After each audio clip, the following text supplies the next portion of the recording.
नमस्कार दोस्तों, स्वागत है आपका स्टडी फॉर सिविल सर्विसेज में। वीडियो को पूरा देखिए। कोई भी आपका फीडबैक है, कोई सजेशन है, तुरंत वीडियो में कमेंट करके जरूर बताइए। अच्छा लगे तो वीडियो लाइक जरूर कर लीजिए और ऐसे वीडियो लगातार फ्री में पाने के लिए चैनल को तुरंत सब्सक्राइब कर लीजिए और बेल आइकन को जरूर टैप कर लीजिए ताकि आगे भी सारे वीडियो आपको मिलते रहे। यूट्यूब में फॉलो करते हैं तो प्लीज ये वाला फ्री टेलीग्राम चैनल जरूर ज्वाइन कर लीजिएगा। सारे नोटिफिकेशन, सारे अपडेट यहीं पे आते हैं, ध्यान रखिएगा। स्टडी फॉर सिविल सर्विसेज का कोई भी पेड ग्रुप अगर आपको ज्वाइन करना है तो सिर्फ 856480560609797523860455 यही नंबर है हमारे, सिर्फ जहां पे कॉल या व्हाट्सएप कर सकते हैं।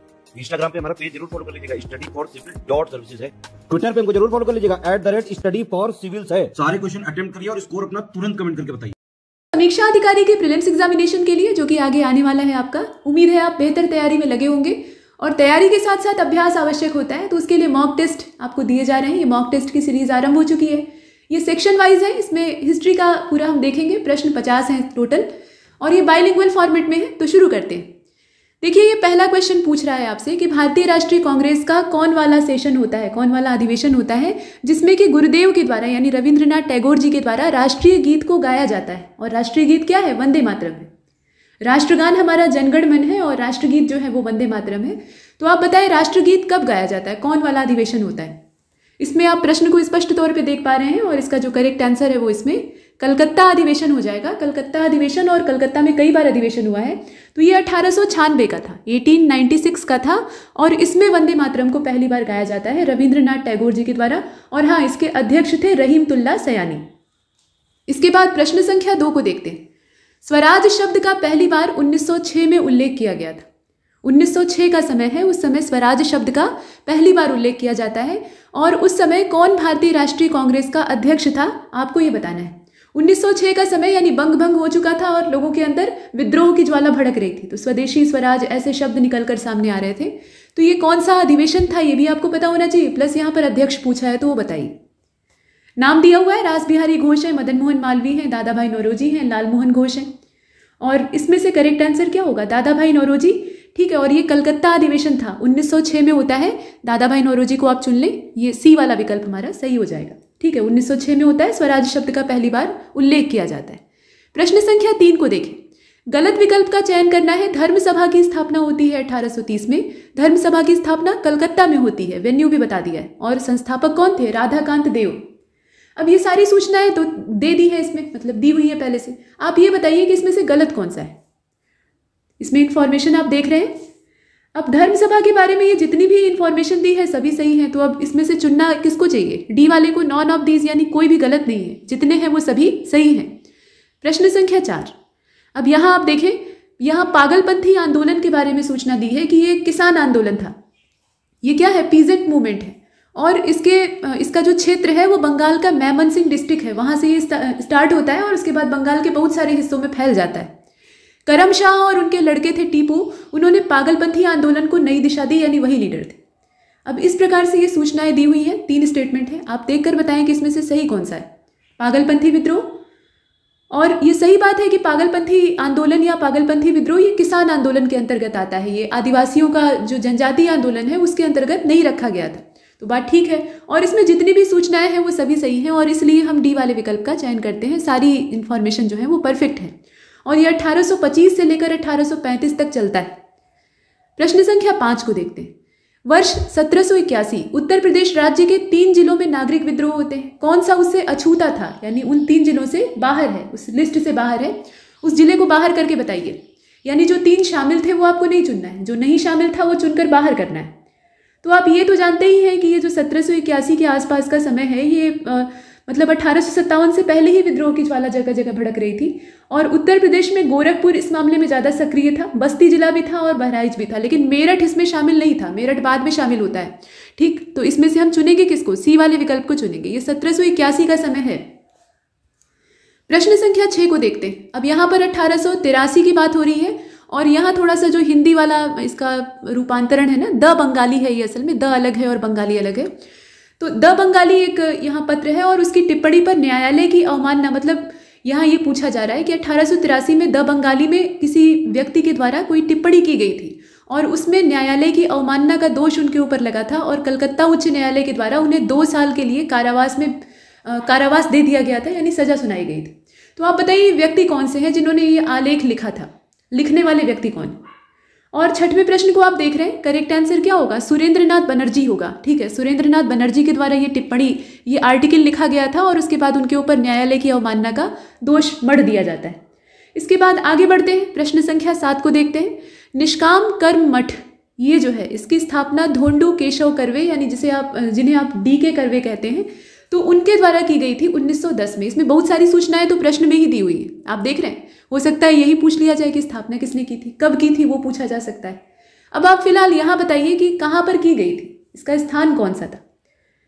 तो ये जो निष्काम कर्म मठ है, इसकी स्थापना 1910 में की जाती है और कहाँ पर की जाती है? पुणे में की जाती है। ठीक है, इसकी लोकेशन जो है वो पुणे है, महाराष्ट्र में। इसके बाद 8वें नंबर के प्रश्न को देखिए, यहाँ पर 3 स्टेटमेंट है। रामकृष्ण मिशन की स्थापना 1897 में होती है। रामकृष्ण मिशन की स्थापना बंगाल में हुई थी और रामकृष्ण मिशन की स्थापना नरेंद्रनाथ दत्त ने की थी। अब यहाँ पर नाम नहीं दिया है स्पष्ट, जो प्रचलित वाला नाम है वो नहीं दिया है। अब बताइए आप इसमें से सही कौन सा है?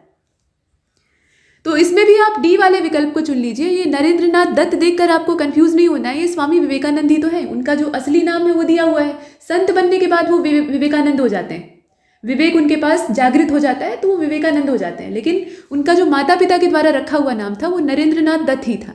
ठीक है, तो इसमें सारी सूचनाएं सही हैं। इसके बाद 9वें नंबर के प्रश्न को देखिए, इसमें भी 3 स्टेटमेंट, गलत विकल्प का आपको चयन करना है। 1916 में साउथ इंडियन लिबरेशन फेडरेशन का गठन किया गया था, ये समय था 1916 का। मलयाली मेमोरियल का निर्माण किया जाता है 1891 में रमन पिल्लई के द्वारा। पद्मनाभ पिल्लई के द्वारा नायर सर्विस सोसाइटी की स्थापना की जाती है और यह समय था 1914 का। ये सारी सूचनाएं यहाँ पर दी है। इनकरेक्ट ऑप्शन आपको चुनकर बाहर करना है। अब इसमें से आप चुनकर बताइए, गलत जो है वही तलाश करिएगा। तो अब इसमें देखिए कि सारी सूचनाएं जो मतलब इन्फॉर्मेशन दी है ना, इनसे अलग अलग प्रश्न भी बन सकता है और ये सब कुछ सही है। तो इसीलिए हम D वाले विकल्प का चयन करते हैं कि इसमें से कुछ भी गलत नहीं है, सब सही है। 10वें नंबर के प्रश्न को देखिए। अब यहाँ पर व्यक्ति का नाम पूछा जा रहा है कि उन्होंने एक कुदियारासु नाम की पत्रिका को शुरू किया था 1910 में। तो कुदियारासु नाम की ये जो मैगजीन है, इसको स्टार्ट करने वाले व्यक्ति कौन थे? 1910 का समय होता है जिस समय ये पत्रिका शुरू होती है। तो ये नारायण गुरु थे, CV रमन पिल्लई थे, EV रामास्वामी पेरियार थे। कौन था इसमें से? और इसमें अगर आप देखें तो EV रामास्वामी पेरियार का नाम जो है वो सही होता है। इनके द्वारा इस पत्रिका को शुरू किया गया था और ये थी कुदियारासु, समय था 1910 का। प्रश्न संख्या 11, कौन सा विकल्प सही सुमेलित नहीं है? तो प्रार्थना समाज की स्थापना आत्माराम पांडुरंग के द्वारा की गई थी। भारतीय सुधार संघ, ये इसके संस्थापक हैं केशव चंद्र सेन। आर्य समाज के संस्थापक हैं दयानंद सरस्वती। और नॉन ऑफ दीज, मतलब इसमें अगर आप उसे चुनते हैं तो इसका मतलब होगा कि सभी सही हैं। अब इसमें से आप देखकर बताइए। अब इसमें भी वही बात है, जितनी भी चीज़ें हैं ना, देख रहे हैं आप, सभी तो सही है। ये प्रार्थना समाज वाला भी, इंडियन रिफॉर्म एसोसिएशन का भी ठीक दिया है, आर्य समाज का भी ठीक दिया है। तो नॉन ऑफ दीज यानी कोई भी इसमें से रॉन्ग इन्फॉर्मेशन है नहीं, तो हम D को चुन लेते हैं। प्रश्न संख्या 12 को देखते हैं। इसमें से कौन सा मूवमेंट जो है वो 20वीं सदी से जुड़ा हुआ है, 20वीं सदी से संबंधित है? तो राधा स्वामी मूवमेंट है, इसके अलावा अहमदिया मूवमेंट है, अरब्बीपुरम है और जस्टिस पार्टी मूवमेंट है। ये सारे मूवमेंट्स दिए हुए हैं। बताइए कि 20वीं सदी से किसका संबंध है? तो इसमें आप देखिए 20th सेंचुरी जो है, इससे संबंध इसमें अब आप देखकर बताइए। और 12वां क्वेश्चन, करेक्ट आंसर क्या होना चाहिए? D होना चाहिए। ये जस्टिस पार्टी मूवमेंट का संबंध है। बाकी तो आप देखें इनकी डेट, ठीक है, पहले से चुन लेते हैं। जस्टिस पार्टी मूवमेंट, इसका जो समय है वो 1916 का है, आप जानते हैं। बाकी राधा स्वामी आंदोलन जो है वो 1861 का है। अहमदिया जो है वो भी 1889 का है। सब 1800 वाले हैं। 1888 में अरब्बीपुरम। लेकिन ये जस्टिस पार्टी मूवमेंट का जो समय है वो 1916 का है। चलिए अब आगे चलते हैं। प्रश्न संख्या 13 को देखते हैं। कालानुक्रम में आपको व्यवस्थित करना है। ये क्रोनोलॉजी वाले क्वेश्चन जो है ना, ये आयोग के बड़े फेवरेट होते हैं, तो इन्हें अच्छे से हल कर लेना चाहिए। देखिए, वर्नाकुलर प्रेस अधिनियम है, वर्नाकुलर प्रेस एक्ट, इसे आप जानते हैं। इसके अलावा एंशिएंट मॉन्यूमेंट्स प्रिजर्वेशन एक्ट है और फैक्ट्री एक्ट है, कलकत्ता कारपोरेशन एक्ट है। ये सारे अधिनियम दे रखे हैं। आप ये बताइए कि इनका समय कैसे व्यवस्थित किया जाए, मतलब पहले कौन आया था और बाद में कौन सा, उसी हिसाब से आपको कोड इसमें अरेंज करके दिया हुआ है। देखिए, इसमें वर्नाकुलर प्रेस एक्ट का जो समय है वो 1878 का है, ठीक है, ये 1878 का है। और प्राचीन स्मारक संरक्षण वाला जो है प्रिजर्वेशन एक्ट, वो 1904 का है, करजन के समय में आता है। कारखाना अधिनियम मतलब फैक्ट्री एक्ट जो है वो आता है 1891 में। और कलकत्ता निगम वाला जो है वो 1899 का है। तो उस हिसाब से अगर अरेंज किया जाए तो इसका जो अरेंजमेंट है वो C वाला सही बैठता है, यानी पहला तीसरा चौथा दूसरा। इसके बाद 14वें नंबर के प्रश्न को देखते हैं। यहाँ भी क्रोनोलॉजी ही आपको अरेंज करनी है। चौरी चौरा मूवमेंट है, मॉन्टेग्यू की अगस्त डिक्लेरेशन है और रोलेट एक्ट है, काकोरी ट्रेन डकैती है। बताइए इसमें से कौन सा पहले हुआ था और कौन सा बाद में हुआ था। घटनाओं को आपको इसमें सजाना है। तो अब इसमें अगर आप देखें चौरी चौरा वाली घटना के साथ ही जो नॉन कॉपरेशन मूवमेंट था वो समाप्त हो जाता है, गांधी जी उसे खत्म कर देते हैं। तो ये 1922 की घटना थी। अब आप ये बताइएगा कि ये 4 फरवरी को हुई थी कि 5 फरवरी को, इसमें लोगों को संदेह रहता है। जरा कमेंट सेक्शन में अपनी राय दीजिएगा। चलिए, तो चौरी चौरा वाली घटना 1922 फरवरी की ही थी और माउंटेग्यू अगस्त घोषणा, जो मतलब माउंटेग्यू, लॉर्ड माउंटेग्यू के द्वारा अगस्त घोषणा की जाती है, वो 1917 की थी। और आप देखिए कि रॉलेट एक्ट जो है वो 1919 का है और काकोरी वाली जो डकैती पड़ती है वो 1925 की है। तो ऐसे अगर देखा जाए तो इसका जो बी वाला अरेंजमेंट है वो सही होता है। इसमें दूसरा, तीसरा, पहला और चौथा, सबसे अंत में किसको रखेंगे? काकोरी ट्रेन रॉबरी को रखेंगे, जो कि 1925 में होती है। इसके बाद चलते हैं अगले प्रश्न की ओर, जो कि है 15वां। और इसमें कहा गया कि एक्स-ला चैपल की जो ट्रीटी होती है उसमें कुछ शर्तें होती हैं और उन शर्तों के अंतर्गत कौन सा शहर अंग्रेज़ों को वापस सौंप दिया जाता है, अंग्रेज उस शहर को वापस प्राप्त कर लेते हैं। तो ये कोयम्बटूर है, मद्रास है, पुडुचेरी है और कोझिकोड है। अब इसमें से आपको सेलेक्ट करके बताना है। तो कर्नाटक युद्ध जो आप देखते हैं ना, कई सारे होते हैं, उसमें पहला वाला होता है 1748 में, मतलब 1748 में जाकर वो समाप्त हो जाता है असल में, और उसी का नतीजा होता है कि एक्स-ला चैपल की संधि होती है, मतलब संधि के साथ युद्ध का समापन होता है कुल मिलाकर। और इसके तहत मद्रास को अंग्रेज़ों को वापस सौंप दिया गया था। तो मद्रास इसमें से हमें चुनना चाहिए और वो है हमारा बी वाला ऑप्शन। इसके बाद 16वें नंबर के प्रश्न को देखिए। इसमें भी क्रोनोलॉजी ही आपको अरेंज करनी है। डच ईस्ट इंडिया कंपनी को इस्टेब्लिश किया जाता है और पुर्तगीज जो है वो जो बम्बई का क्षेत्र है वो ब्रिटेन के शासक चार्ल्स द्वितीय को दे देते हैं। दहेज वाला यहाँ सिस्टम रहता है। और फ्रांसीसी ईस्ट इंडिया कंपनी इस्टेब्लिश होती है। साथ में जॉब चार्नॉक जो है वो कलकत्ता शहर की स्थापना करते हैं। अब ये सारी घटनाएं, इन्हें अरेंज करके देखिएगा इसका जो व्यवस्थित क्रम है वो क्या होना चाहिए। प्रश्न संख्या 16 को आप देख रहे हैं और इसका जो सही उत्तर है वो इसमें ए वाला हो जाएगा। ये पहले से ही व्यवस्थित था, थोड़ा सा आगे पीछे करने की भी आवश्यकता इसमें नहीं है आपको। ठीक है, ये पहले से ही अरेंज है। असल में 1602 का जो समय है, 1602 का जो समय है, उस समय Dutch east India company establish होती है। ठीक है, और पुर्तगाली जो है वो बम्बई वाला क्षेत्र अंग्रेजों को गिफ्ट कर देते हैं, वो 1661 का समय था। 1664 में आप जानते हैं कि फ्रेंच ईस्ट इंडिया कंपनी जो है वो इस्टेब्लिश होती है और 1690 में जॉब चार्नॉक जो है वो कलकत्ता शहर की स्थापना करते हैं। तो कुल मिलाकर ये पहले से व्यवस्थित है। प्रश्न संख्या 17, गलत विकल्प का आपको चयन करना है। देवगांव की संधि होती है 1803 में, सुरजी अर्जुन गांव की संधि होती है और ये जो समय था ये 1803 का है। 1803 में ही राजपुर घाट की संधि होती है। अब आप ये बताइए कि इसमें से गलत विकल्प कौन सा है। प्रश्न को आप ध्यान से देख रहे हैं।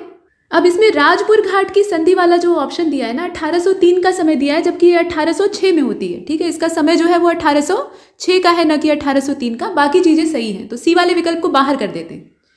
प्रश्न संख्या 18 को देखते हैं। कौन सी इसमें से 1934 में गठित कांग्रेस सोशलिस्ट पार्टी के अध्यक्ष थे। ये जो कांग्रेस सोशलिस्ट पार्टी है इसके प्रेसिडेंट का नाम आपको इसमें चुनना है। 1934 का ये समय है। तो इसमें जयप्रकाश नारायण जी का नाम है, आचार्य नरेंद्र देव जी का नाम है, मीनू मसानी है और राम मनोहर लोहिया भी हैं। अब ये जो 18वां प्रश्न है इसका करेक्ट आंसर बी होना चाहिए। आचार्य नरेंद्र देव के द्वारा, मतलब उनकी अध्यक्षता में ये पार्टी चलती है और इसमें जयप्रकाश नारायण जो है वो महासचिव रहते हैं, तो उनका भी इसमें रोल है, लेकिन यहाँ पे पूछ रहा है अध्यक्ष का नाम। तो इसमें से हम आचार्य नरेंद्र देव को चुनेंगे, जो कि बी वाला विकल्प। प्रश्न संख्या 19 को देखते हैं। वायसराय लॉर्ड कर्जन के शासनकाल के दौरान किसे पूरी तरह से ब्रिटिश साम्राज्य में मिला लिया गया था। ये कर्जन का समय है और ब्रिटिश साम्राज्य में किस क्षेत्र का विलय कर लिया जाता है। ये बर्मा है, तिब्बत है, सिक्किम है, मणिपुर है। इसमें से कौन सा ऑप्शन होगा।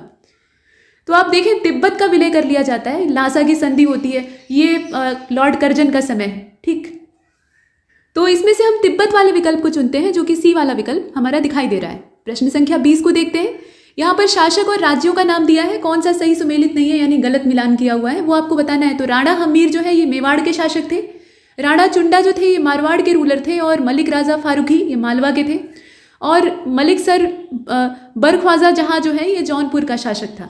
अब इसमें आप ये बताइए, ये मलिक सरवर है असल में, यहाँ पर जो इसका विच्छेद करके दिया हुआ है ना, ये ठीक नहीं है, यहाँ आप देख सकते हैं। तो मलिक सरवर ख्वाजा जहाँ ये जौनपुर का रूलर था। अब इसमें आप ये बताइए कि कौन सा सही सुमेलित नहीं है, गलत कौन सा है। तो 20वें प्रश्न को आप देख रहे हैं, इसका जो सही उत्तर है वो इसमें सी वाला हो जाएगा।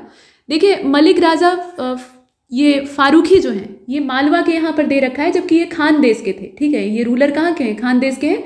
बाकी जितनी इन्फॉर्मेशन है वो सही है। तो अलग अलग भी अगर पूछा जाए तो आपको मालूम होना चाहिए। फिलहाल इसका सी वाला विकल्प इसमें से गलत है। प्रश्न संख्या 21 को देखते हैं। अवध के यहाँ पर कुछ नवाबों के नाम दिए हैं, उनको आपको क्रोनोलॉजिकल ऑर्डर में अरेंज करना है, क्रमवार व्यवस्थित करना है। पहले कौन सा रूलर था, बाद में कौन सा होता है। अब इसमें देखिए सआदत खां है, इसके अलावा सफदरजंग का नाम है, शुजाउद्दौला का नाम है, आसफुद्दौला का नाम है।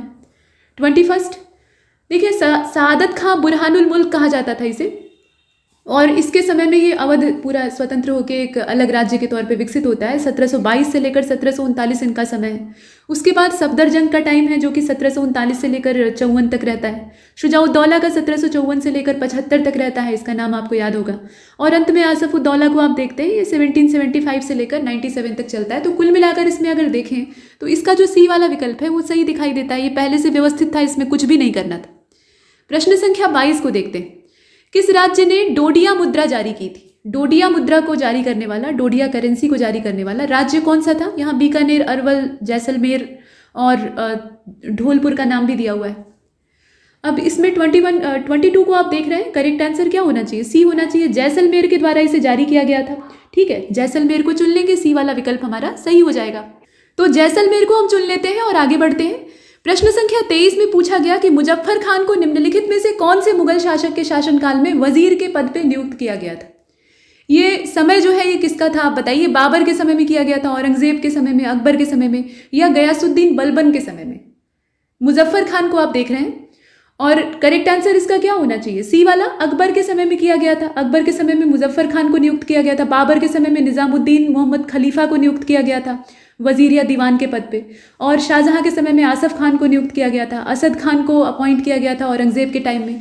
तो अलग अलग वाला आपको पता होना चाहिए। फिलहाल अकबर इसमें से हमारा सही उत्तर हो जाएगा। प्रश्न संख्या 24 में कहा गया कि कौन सा नौदत अल अलेमा आंदोलन से संबंधित है? ये नदवत अल अलेमा है असल में, और इसमें आप देखें ये नदवत अल उलेमा आंदोलन जो है इससे संबंध किसका है? नाम आप देखें, इसमें मिर्जा गुलाम अहमद कादियानी का नाम है, कासिम ननौतवी का नाम है, इसके अलावा शिबली नोमानी का नाम है और वलीउल्लाह का नाम है। ये सारे नाम आपसे परिचित है, इसमें देखकर बताइए। तो 24 और करेक्ट आंसर क्या होना चाहिए? इसका सी होना चाहिए। आप देखें शिबली नोमानी का नाम इसमें से चुन लेते हैं। अहमदिया आंदोलन से मिर्जा गुलाम अहमद का संबंध आप देखते हैं, साथ में आप देवबंद आंदोलन से कासिम ननौतवी का संबंध देखते हैं। इस तरीके से है, तो इसमें शिबली नुमानी को हमने चुना। इसके बाद 25 को देखते हैं। यहाँ सही सुमेलित विकल्प कौन सा नहीं है वो आपको चुनना है। तो नाम दिया है और दरगाह का नाम दिया है साथ में, मतलब दरगाह की जगह दी है। तो शेख मुइनुद्दीन चिश्ती की दरगाह है अजमेर में, और मोहम्मद हुसैनी शेख जो है इनकी दरगाह है गुलबर्गा में।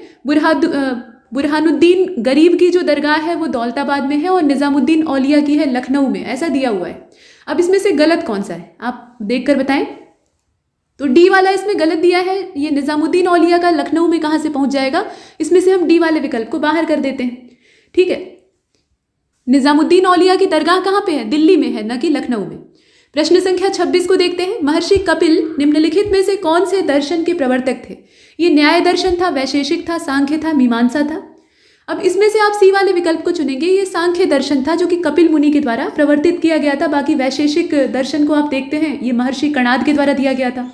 सांख्य वाला जो है ये आपने देख ही लिया है, न्याय दर्शन गौतम ऋषि के द्वारा, और मीमांसा को आप देखें तो ये जैमिनी के द्वारा दिया गया था। तो इसमें सारे दर्शनों का आपको पता होना चाहिए। इसके बाद 27 को देखते हैं। अब यहाँ पे आपको वही क्रोनोलॉजी अरेंज करनी है।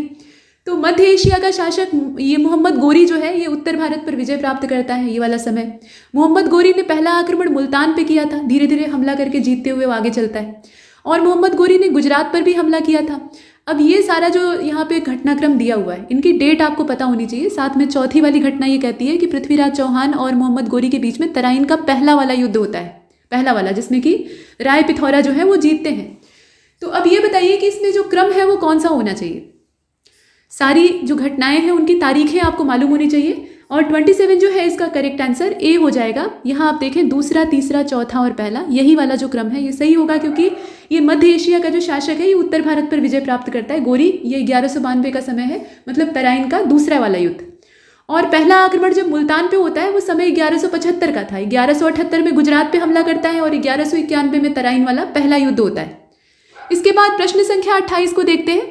लोदी वंश की स्थापना किसने की थी आपको बताना है। इसमें इब्राहिम लोदी का नाम है, सिकंदर लोदी का नाम है, बहलोल लोदी हैं और सुल्तान इब्राहिम है।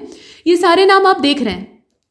तो आप जानते हैं कि बहलोल लोदी के द्वारा लोदी वंश की स्थापना की गई थी और ये समय कौन सा है, तो ये समय है 1491 का। तो इसमें से आप चुनेंगे किसको, बहलोल लोदी को चुन लेंगे, जो कि सी वाला विकल्प हमारा दिख रहा है। प्रश्न संख्या 29 को देखते हैं। यहाँ क्रोनोलॉजी आपको अरेंज करनी है। मलूक दास का जन्म होता है, गुरु नानक देव पैदा होते हैं, मीराबाई पैदा होती हैं और नामदेव जी पैदा होते हैं। ये सारे लोग जो महान लोग हैं इनका जन्म हो रहा है। अब बताइए कि किसका पहले हुआ था, किसका बाद में हुआ था, कौन बड़ा है कौन छोटा है उम्र के हिसाब से। 29 नंबर का जो क्वेश्चन है इसमें आपसे सिर्फ क्रम पूछा जा रहा है। अब क्रम मालूम होना चाहिए, इससे समकालीन वगैरह जो कंटेम्प्रोरी का सिस्टम होता है वो भी मालूम हो जाता है। मलूक दास जी जो है ये पैदा हुए थे 1574 में, ठीक है। ये जो है ना ये 1574 में पैदा होते हैं। और बाकी गुरु नानक देव का जन्म तो आप जानते ही हैं कि ये 1469 में होता है। मीराबाई जो है ये 1498 में पैदा हुई थी। नामदेव का जन्म होता है 1270 में। तो इस हिसाब से अगर हम व्यवस्थित करते हैं तो इसका जो बी वाला क्रम है वो सही दिखाई देता है, ठीक है। इसके बाद प्रश्न संख्या 30 को देखते हैं। अब यहाँ पूछा गया है कि कौन सा ऐसा मुगल शासक था जिसने कि सबसे कम समय तक शासन किया था। सबसे कम समय तक रूल करने वाला शासक कौन सा है। यहाँ पे उत्तर मुगल कालीन जो बादशाह हैं उनके नाम नहीं दिया है, नहीं तो फिर रफ़ी उद दौला और दरजात को हम देखते, लेकिन यहाँ पे जो असली वाले मुगल बादशाह थे उनकी बात हो रही है। तो इसमें से आप देखकर बताएं। और ये जो 30वां प्रश्न है इसका करेक्ट आंसर बी होगा। जहांगीर का शासनकाल इन सब की तुलना में कम दिखाई देता है, ठीक है। अकबर और शाहजहां, औरंगजेब, इन सब की तुलना में जहांगीर का जो शासनकाल है वो सबसे छोटा था। कब से कब तक का था, 1628 से लेकर 1658 का था, ठीक है। माफ कीजिएगा, 1605 से लेकर 1627 का था अकबर के बाद वाला। और अकबर का शासनकाल जो पानीपत का दूसरा युद्ध है वहां से शुरू होता है 1556 से और 1605 तक रहता है। तो यहाँ हमने जहांगीर को देखा। इसके बाद प्रश्न संख्या 31 को देखते हैं। किस विभाग की स्थापना फिरोज शाह तुगलक के द्वारा नहीं की गई थी। बहुत सारे डिपार्टमेंट उसने स्टैब्लिश किए थे, उसमें से कौन सा इसके द्वारा स्थापित नहीं किया गया था, सिर्फ उसे आपको चुनना है। तो ये जो 31वां प्रश्न आप देख रहे हैं इसका करेक्ट आंसर दीवाने अर्ज हो जाएगा। ये दीवाने अर्ज जो है ना ये फिरोज शाह तुगलक ने नहीं स्थापित किया था। इसको किसने स्थापित किया था, बलबन ने। और बाकी जो आप देख रहे हैं वो फिरोज शाह तुगलक के द्वारा स्थापित किया गया था। प्रश्न संख्या 32 को देखते हैं। बाबर के द्वारा मेदिनी राय को हरा दिया गया, ये युद्ध कौन सा था। पानीपत का पहला युद्ध था, खानवा का था, चंदेरी का था या घाघरा का युद्ध था। तो बाबर एक के बाद एक युद्ध जीतता है, यहाँ की आपसी फूट का फायदा उठाता है। तो बताइए इसमें से कौन वाले युद्ध में मेदिनी राय पराजित होते हैं। 32वां प्रश्न और करेक्ट आंसर इसका सी हो जाएगा। ये चंदेरी का युद्ध होता है, ठीक है। चंदेरी का युद्ध होता है 1528 में और इसमें बाबर जो है वो मेदिनी राय को हराता है, ठीक है। घाघरा के युद्ध में अफगानों के साथ युद्ध होता है, अफगान हार जाते हैं। और खानवा वाला तो आप जानते ही है, राणा सांगा के साथ होता है। इसके बाद 33वें नंबर के प्रश्न को आप देखें। यहाँ पर देखें जो स्थापत्य है उसका नाम दिया है, बनवाने वाले का नाम दिया है। तो 2.5 दिन का झोपड़ा ये जो स्थापत्य है, मस्जिद है, इसको बनवाने वाला कुतुबुद्दीन ऐबक था। बदायूं की जामा मस्जिद को बनवाया था इल्तुतमिश ने और हजार सितून को बनवाने वाला अलाउद्दीन खिलजी था। आदिलाबाद का मकबरा ये इब्राहिम लोदी ने बनवाया था। अब ये सारी सूचनाएं दी हुई हैं, सही कौन सा है वो आपको बताना है, देखकर बताइए। इसमें देखें जो सही विकल्प है वो आपको चुनना था, तो एक से ज़्यादा सही हो सकता है और ऐसा ही यहाँ ऑप्शन है। तो इसमें से हम ए वाले विकल्प को चुनते हैं, ठीक है। ये आदिलाबाद का जो मकबरा है ना इसको इब्राहिम लोदी के द्वारा नहीं बनवाया गया था, ये मोहम्मद बिन तुगलक का काम था। MBT ने इसको बनवाया था, यही एकमात्र इसमें गलत दिया है, बाकी सब सही है। प्रश्न संख्या 34 को देखते हैं। कौन सा यात्री चंद्रगुप्त द्वितीय के शासनकाल में भारत आया था। चंद्रगुप्त द्वितीय के समय में कौन आता है भारत। फाहियान आता है, अब्दुल रज़ाक आता है, नूनिज आता है या अलमसूदी आता है। तो चंद्रगुप्त द्वितीय का जो समय है उस समय आने वाला इसमें से जो विदेशी यात्री है वो फाहियान है, ठीक है। ये चीनी यात्री था और चंद्रगुप्त द्वितीय जिन्हें कि विक्रमादित्य की प्रतिभाशाली उपाधि प्राप्त थी तो उनके समय में ही आता है। अब्दुल रज़ाक ये ईरानी यात्री था, ये 15वीं शताब्दी में आता है। 16वीं शताब्दी में पुर्तगाली यात्री आता है, नूनिज, इस तरीके से होता है। तो इसमें से हम फाहियान को चुनते हैं। प्रश्न संख्या 35। निम्नलिखित राज्यों को उनकी स्थापना के वर्ष के आधार पर क्रोनोलॉजिकल ऑर्डर में अरेंज करिए। अब यहाँ पर बीजापुर है, बरार है, गोलकुंडा है और बीदर है। ये सारे स्टेट दिए हुए हैं, आपको इसे अरेंज करके बस यहाँ पर रखना है। तो देखिए कब स्थापना होती है, किस आधार पे आप इसे रखेंगे। ये 35 नंबर का क्वेश्चन, बीजापुर की स्थापना कौन करता है। ये यूसुफ आदिल शाह का काम था, यह 1489 का समय था, ठीक है। बीजापुर की स्थापना ये यूसुफ आदिल शाह के द्वारा की जाती है और समय है 1489 का। अहमदनगर की स्थापना ये मलिक अहमद ही करता है, ठीक है। और बरार को आप देखें, बरार यहाँ पे दिया हुआ है, तो बरार का संस्थापक था फतेह उल्लाह अहमद शाह, ठीक है। और ये जो समय है ये 1490 का है। गोलकुंडा का संस्थापक कुतुब शाह था, आप जानते हैं 1518 का टाइम था। और बीदर का जो संस्थापक है वो अली बरीद था, 1527 का समय है। तो इसमें से पूछ क्या रहा था, इसकी व्यवस्था, मतलब इसको आपको व्यवस्थित करना था। तो उस क्रोनोलॉजी में अगर अरेंज करेंगे तो इसका जो सी वाला क्रम है वो सही दिखाई देता है, यानी ये पहले से व्यवस्थित है, कुछ करना नहीं था। लेकिन ये है कि संस्थापकों का नाम भी आपको मालूम होना चाहिए। 36 को देखते हैं भाई। अब यहाँ देखिए, दिल्ली सल्तनत के शासनकाल में निम्नलिखित में से किसे मुख्य न्यायाधीश के तौर पे जाना जाता था, बताइए। अब इसमें देखें, ये जो पदों के नाम दिए हैं मुख्य न्यायाधीश, इसमें से कौन सा पद होता था? आरिज़ मुमालिक है, वकील दार है, मुशरिफ मुमालिक है, काजी मुमालिक है। और 36 को आप देख रहे हैं, इसका राइट आंसर डी हो जाएगा। काजी मुमालिक जो था ये मुख्य न्यायाधीश। वैसे भी काजी का नाम देख रहे हैं तो आप न्याय विभाग से इसको सीधा जोड़ दीजिएगा। बाकी जैसे आरिज़ मुमालिक है तो वो सैन्य विभाग का मुखिया होता था। वकील दर ये शाही घराने का नियंत्रक होता था। मुशरिफ मुमालिक जो था ये महालेखाकार होता था। तो इसमें से डी वाला विकल्प हमारे लिए बचता है। 37 को देखते हैं, सही विकल्प का चयन करना है। कलिंग विजय जो है ये 261 ईसा पूर्व में होती है, अशोक के जीवन का एकमात्र युद्ध था। और विक्रम संवत की शुरुआत होती है 57 ईसा पूर्व में, शक संवत की शुरुआत होती है 78 ईसा पूर्व में। अब ये सारी सूचनाएं दे तो दी हैं, लेकिन आप बताइए सही कौन सा है। तो 37 को आप देख रहे हैं और इसका जो राइट आंसर है वो डी हो जाएगा। इसमें तीनों ही सही है, कुछ भी गलत नहीं है। यहाँ करेक्ट ऑप्शन आपसे चुनने के लिए कहा जा रहा था और तीनों सूचनाएं परफेक्ट हैं। आगे बढ़ते हैं, प्रश्न संख्या 38 को देखते हैं।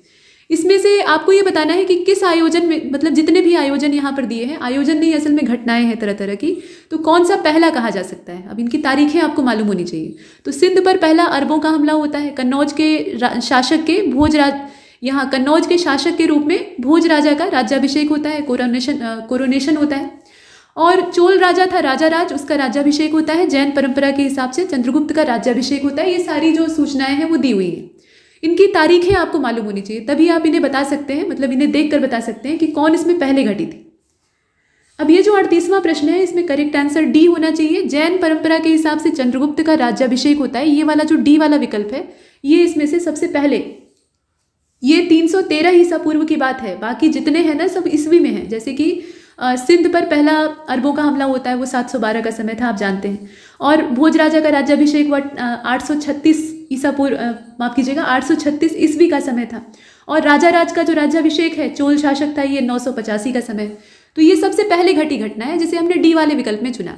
इसके बाद 39 को देखें, कोट डीजी का उत्खनन किसने करवाया था, और उत्खनन का जो समय है वो बता दिया है, आज़ादी के बाद का है, 1953 का। तो किसने खुदवाया था बताइए, फजल अहमद, रंगनाथ राव या गिदत शर्मा, कौन थे इसमें से? तो फजल अहमद के द्वारा 1953 में इसका उत्खनन करवाया गया था। और रंगपुर से आप किसको जोड़ते हैं, रंगपुर का उत्खनन रंगनाथ राव के द्वारा, रोपड़ का या गिदत शर्मा के द्वारा, और लोथल का भी रंगनाथ राव ने ही करवाया था। इसके बाद 40वें प्रश्न को देखते हैं। वामदेव ने ऋग्वेद के निम्नलिखित में से कौन से मंडल की रचना की थी? वामदेव एक समय प्रतिष्ठा प्राप्त करके देवराज की पदवी पर विराजमान हो जाते हैं, इंद्र को अपदस्थ कर देते हैं। तो ये इतनी ज़्यादा महिमा मंडित होते हैं, बाद में अहंकार होता है तो वैसे ही नीचे भी गिर जाते हैं। आप बताइए कि किस मंडल की स्थापना इन्होंने की थी, रचना की थी? ऋग्वेद के अलग अलग मंडल, भिन्न भिन्न ऋषियों। तो वामदेव ने ऋग्वेद का कौन सा मंडल लिखा था, आप देखकर बताइए। और इसका जो करेक्ट आंसर है वो इसमें सी हो जाएगा। चौथा मंडल वामदेव के द्वारा रचा गया था, बाकी तीसरा विश्वामित्र ने रचा था, आप जानते ही हैं। दूसरा वाला गृहस्थ सम्मत के द्वारा। तो ऐसे मंडलों की रचना के बारे में आपको पता होना चाहिए। 41 को देखते हैं। हड़प्पा सभ्यता में आयात से संबंधित, इंपोर्ट से जुड़े हुए कुछ यहाँ पे इंफॉर्मेशन दी हुई है, गलत कौन सी है वो आपको बतानी है। तो लैपिस लाजुली का आयात किया जाता था, यानी उसे इंपोर्ट किया जाता था अफगानिस्तान से। फिरोजा यानी जो टर्कवाइज है, इसका किया जाता था आयात बलूचिस्तान से। सेलखड़ी को हम लोग मंगाते थे तापी छाया से, और लेड जो है ये साउथ इंडिया से आता था। ऐसा इसमें दिया है, हड़प्पा सभ्यता में ये सारी चीज़ें आती थी। आप ये बताइए गलत कौन सा है। तो 41 आप देख रहे हैं, राइट आंसर इसका क्या होगा, बी हो जाएगा। ये जो फिरोजा का आयात है ना, ये खुरसान से होता था, ना कि बलूचिस्तान से। बाकी जितनी चीज़ें दी हैं वो सही दी हैं। ठीक, आगे बढ़ते हैं। प्रश्न संख्या 42 को देखते हैं। यहाँ पर प्राकृतिक आपदाओं को हड़प्पा सभ्यता के पतन का कारण बताने वाले व्यक्ति का नाम आपको बताना है।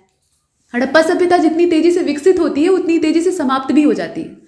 तो इसके समाप्त होने के पीछे लोग अलग अलग अटकलें लगाते हैं कि क्यों नष्ट हो गई। अब इसमें किसने ये बताया था कि प्राकृतिक आपदा आ गई, नेचुरल जो आपदाएं हैं वो आकर इस सभ्यता को तहस नहस कर देती हैं, ये राय किसकी थी? इसमें जो व्यक्ति हैं नाम देखें आप, और देखिए इसका जो करेक्ट आंसर है वो सी हो जाएगा। ये कैनेडी के द्वारा कहा गया था, KAR कैनेडी थे, और उन्होंने कहा था कि जो क्लाइमेट का परिवर्तन है, नेचुरल डिजास्टर है, उसकी वजह से ऐसा हुआ था। ठीक है, तो इसमें से हम चुनेंगे किसको? कैनेडी को चुनेंगे, जो कि हमारा सी वाला विकल्प है। आगे बढ़ते हैं, प्रश्न संख्या 43। कुछ जो इसमें से इतिहासकार है उनका मानना था कि आर्यों का हमला होता है, आर्य सभ्यता जो है वो प्रवेश कर रही होती है तो हड़प्पा सभ्यता को कुचल देती है। तो अपनी अपनी राय। अब इसके बाद गुप्त साम्राज्य के दौरान निम्नलिखित में से कौन घुड़सवार सेना का नियंत्रक होता था? ठीक है, ये जो कैवलरी है इसका कंट्रोलर कौन होता था? ये महादंड नायक होता था, महाप्रतिहार होता था, महाअश्वपति होता था, या विनय स्थिति संस्थापक होता था? ये सारे पदों के नाम हैं, ऑफिशियल्स हैं। तो गुप्त साम्राज्य के जो अधिकारी हैं, मौर्य साम्राज्य और गुप्त साम्राज्य में जो ऑफिशियल्स हैं उनके आपको पद और उनका अर्थ पता होना चाहिए। तो इसमें सी वाले विकल्प को हम पहले चुन लेते हैं। यहाँ अश्वारोही सेना का जो नियंत्रक था उसका नाम चुनना है, तो हम सी वाले विकल्प को चुनते हैं। ठीक, बाकी जैसे महादंड नायक जो है ये मुख्य न्यायाधीश होता था, प्रतिहार जो था वो रख रखाव का काम करता था महल का, घुड़सवार सेना का नियंत्रक आपने महाअश्वपति को देख ही लिया है, अश्व से आप वैसे भी घुड़सवारों को जोड़ सकते थे, गेस करना आसान था। विनय स्थिति संस्थापक जो है ये शिक्षा विभाग का प्रमुख होता था। ठीक, तो इसमें से हम सी को चुनते हैं। प्रश्न संख्या 44 को देखते हैं। निम्नलिखित में से कौन सा अधिकारी मौर्य साम्राज्य के दौरान वाणिज्य विभाग के कार्यालय से यानी ऑफिस से संबंधित था? तो ये जो वाणिज्य विभाग है इससे संबंधित अधिकारी का नाम आपको चुनना है। अब यहाँ पे मौर्यों के प्रशासन की बात हो रही है जो कि सबसे व्यवस्थित था। तो समाहर्ता का नाम है, अकाराध्यक्ष है, पण्याध्यक्ष है और प्रादेशिक है। 44वां प्रश्न, करेक्ट आंसर क्या होगा? सी होगा, पण्याध्यक्ष। ये जो था ये वाणिज्य विभाग को देखता था। पर्ण का मतलब मुद्रा से होता था, तो मुद्रा से आप वाणिज्य को आराम से जोड़ सकते हैं। बाकी प्रादेशिक जो है वो जिले का प्रशासन देखता था, और जो खान विभाग था मतलब माइनिंग डिपार्टमेंट था उसको देखने वाला अकाराध्यक्ष था। अकारा जो है शब्द खान के लिए इस्तेमाल होता है। राजस्व इकट्ठा करने वाला जो कलेक्टर होता था उसका काम, उसे उस समय समाहर्ता कहा जाता था। तो इसमें से सी वाले विकल्प को देख रहे हैं। अब यहाँ पे डायनेस्टी दिया है और उसके फाउंडर का नाम दिया है। तो हर्यक डायनेस्टी को सिमुक ने स्थापित किया था, मौर्यों को बिंबिसार ने स्थापित किया था। ये सारी उल्टी पुल्टी सूचनाएं हैं। और कण्व डायनेस्टी जो है उसकी नींव रखने वाले वासुदेव थे, और सातवाहनों को स्थापित करने वाला चंद्रगुप्त था। बताइए सही कौन सा है? गलत तो इसमें बहुत सारे दिख रहे हैं। और 45 का जो राइट आंसर है वो सी हो जाएगा। इसमें स्पष्ट दिखाई दे रहा है वो कण्व डायनेस्टी वाला ठीक दिया है, बाकी जितने हैं सब गड़बड़ हैं। मौर्यों की नींव किसने रखी थी? चंद्रगुप्त मौर्य ने रखी थी। हर्यक डायनेस्टी की नींव बिंबिसार ने रखी थी और मगध साम्राज्य को शक्तिशाली बनाया था। सिमुक जो है ये आंध्र सातवाहनों का संस्थापक है। इसके बाद 46वें नंबर के प्रश्न को देखिए। वनवासी निम्नलिखित में से कौन से राजवंश की राजधानी थी? वनवासी कैपिटल का नाम है। कौन सी डायनेस्टी की ये कैपिटल थी वो आपको बताना है। तो होलसे हैं, यादव हैं, कदम्ब हैं और पाल हैं। इसमें से आप देखकर बताइए। और राइट आंसर क्या होगा? ये कदम्बों की राजधानी थी। ठीक है, और पाल राजवंश जो था उसकी मुंगेर राजधानी हुआ करती थी। ठीक है, और यादवों की थी देवगिरी, होलसेयों की थी द्वार समुद्र। ठीक, हैलेबिड कहा जाता था। तो कुल मिलाकर इसमें से हम चुनेंगे किसको? कदम्ब राजवंश को चुनेंगे, जो कि हमारा सी वाला उत्तर है। प्रश्न संख्या 47 को देखते हैं। कौन सा इसमें से मंदिर काकतीय राजवंश के शासनकाल के दौरान बनवाया गया था? अब ये अभी करंट अफेयर में चर्चा में भी था। तो इसमें से आप बताइए। देखिए, काकतीयों के समय में ये जो रुद्रेश्वर रामप्पा टेम्पल है ना, ये बनवाया गया था और ये तेलंगाना में है। वारंगल तेलंगाना काकतीय राजवंश का ये पूरा क्षेत्र था। तो इसमें से हम रामप्पा टेम्पल को चुनकर बाहर कर लेते हैं। दिलवाड़ा वाला सोलंकी डायनेस्टी के समय में बना था, माउंट आबू राजस्थान। विरूपाक्ष वाला जो है ये चालुक्यों के द्वारा बनवाया गया था, पडक्कल कर्नाटक वाला। बृहदेश्वर मंदिर जो है ये चोल राजाओं के द्वारा तंजौर में तमिलनाडु में बनवाया गया था। तो ये सारा है। इसके बाद 48 को देखते हैं भाई। अब यहाँ देखिए, अमोघ वर्ष ने निम्नलिखित में से किस शहर की स्थापना की थी? ये मान्यखेत है, परिहासपुर है, राजगृह है, पाटलिपुत्र है। इसमें से आपको चुनकर बताना है। और 48 को जो आप देख रहे हैं इसका राइट आंसर ए हो जाएगा। ये मान्यखेत है। ठीक है, मान्यखेत की स्थापना की थी। और बाकी परिहासपुर जो है इसको ललितादित्य ने स्थापित किया था। राजगीर का संस्थापक बिंबिसार कहा जाता है और पाटलिपुत्र को उदयन ने बसाया था। हालांकि पाटलिपुत्र की स्थापना तो पहले ही अजातशत्रु के समय में हो जाती है, लेकिन वो एक कैंटोनमेंट एरिया रहता है, उसको एक नगर के तौर पे बसाने वाला उदयन था। इसके बाद 49वें नंबर के प्रश्न में आप देख रहे हैं कि नैषधीय चरित्र जो है इसके रचनाकार का नाम आपसे पूछा जा रहा है। ये महाकाव्य है, ध्यान दीजिएगा। बताइए इसको रचा किसने था? कालिदास ने, या फिर भारवी ने, या फिर श्रीहर्ष ने, या दंटिन ने? 49 करेक्ट आंसर इसका सी हो जाएगा। श्रीहर्ष के द्वारा इसे रचा गया था। बाकी दंटिन के द्वारा काव्य दर्शन और 10 कुमार चरित्र जैसी रचनाएं लिखी गई हैं। और कुमार संभव ये कालिदास का ही है, इसे तो आप जानते हैं। किरातार्जुनीय ये भारवी के द्वारा लिखा गया है कि प्रबंध या खंड काव्य आप इसे कह सकते हैं। भगवान शिव के साथ अर्जुन का संग्राम होता है, फिर भगवान शिव खुश होकर अर्जुन को पाशुपत अस्त्र देते हैं। तो कुल मिलाकर इसमें जो पूछ रहा था उसके हिसाब से सी वाला हमारा उत्तर हो जाए। लास्ट क्वेश्चन इस टेस्ट का देखते हैं। खालिमपुर, नालंदा और भागलपुर शिलालेख निम्नलिखित में से कौन सी डायनेस्टी से संबंधित हैं? ये आपको बताना है। तो परमारों से संबंधित है, सातवाहनों से, पालों से, या फिर होलसेयों से? देखिए और बताइए। तो देखिए पाल राजवंश जो है उससे संबंधित अभिलेखों में हम खालिमपुर को देखते हैं, नालंदा को देखते हैं, भागलपुर को देखते हैं, ये सब जितने भी हैं ये सब आते हैं। तो इनका संबंध पाल डायनेस्टी से है और इसमें हम सी वाले विकल्प को इसीलिए चुनते हैं। और यहाँ पर ये टेस्ट समाप्त होता है, लेकिन ये श्रृंखला जारी रहेगी। अभी बहुत सारे मॉक टेस्ट आपको मिलेंगे, तो लगातार अभ्यास करते रहिए। इसमें इतना ही, तब तक के लिए नमस्कार।